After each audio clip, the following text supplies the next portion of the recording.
Do you know what the most important number in betting is? To most people, it might be how much they win, but for a sharp sports bettor, it's the closing line. If you want to be a skilled sports bettor, you need to understand the closing line.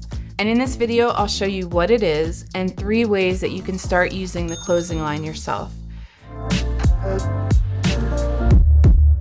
Hi, I'm Gina Fiore. I've made my living as a gambler my entire adult life. I used to find edges playing blackjack and other casino games, but now I bet on sports, and I would like to help people learn how to make smarter bets. To understand the closing line, you need to understand the betting landscape. Every bet is a market. Whether the Yankees or Red Sox will win is a market. The over-under in a Lakers-Celtics game, that's a market. Super Bowl futures, that's a market, and so on. The opening line is when the sportsbooks first let you bet on something. So for football, that might mean on Sunday night when they put up the lines for next week. For baseball, it might be the night before the next day's games. It's different for every sport. The closing line is what the lines are when the first pitch is thrown or when the puck is dropped. The entire time between opening and closing, lines are moving, and sportsbooks are updating the lines as they get new information. The information could be news about a player getting injured or a sudden change in the weather.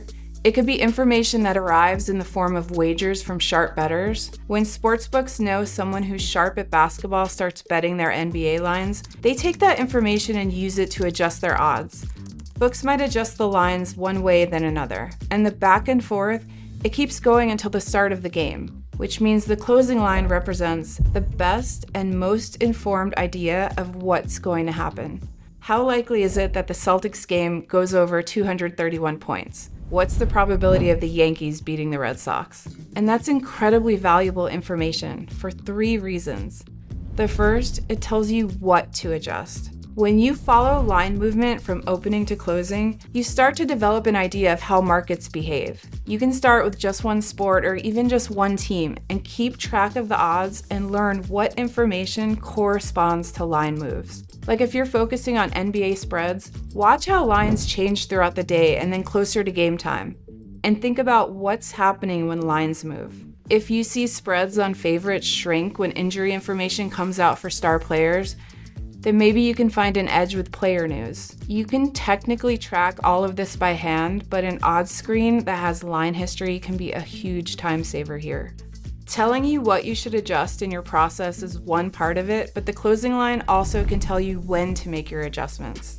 For example, baseball lineups usually start to lock around 3 p.m. for 7 p.m. games, and there's generally a lot of movement in baseball markets around then. So if you notice a consistent pattern like the totals start to creep up after lineups are announced, that might give you a game plan. If you're thinking about betting the under in a game, then maybe you should wait until after lineups are announced. And if you're considering the over, bet it early. If you can beat the sportsbook to that move, you'll generally get good closing line value.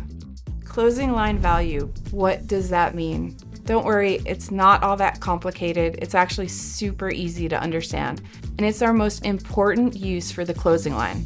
Something weird can happen in any individual game. One game doesn't tell you much. You need a way to tell you if you made a good bet regardless of the results of just one game. So remember, the closing line represents the most likely probability of a game going one way or another. So the idea behind closing line value is that if your bets are better than the closing number, you made a good bet. And when you're consistently getting CLV, that means you're probably going to be a long-term winner. Here's a Knicks-Raptors game from this season. So if you like the Knicks and bet the money line Knicks minus 178, you got a great bet. Why did you get a great bet?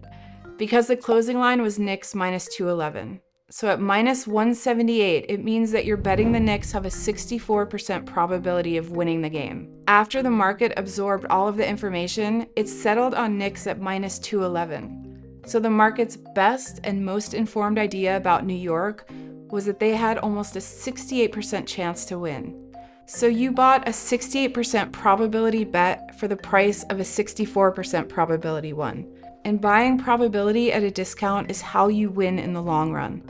So how good was that bet? You can use a tool like our CLV calculator to find out, but your bet was about 6% better than the closing line. The Knicks won that game, but even if they didn't, you'd still have made a good bet. Let's break it down. If you made that bet 100 times, you'd have bet $17,800. The Knicks are expected to win 68 of those. So in those 68 games, you collect your $100 in winnings plus your $100.78 back for a total of $18,900. You would be up $1,100 over those 100 bets.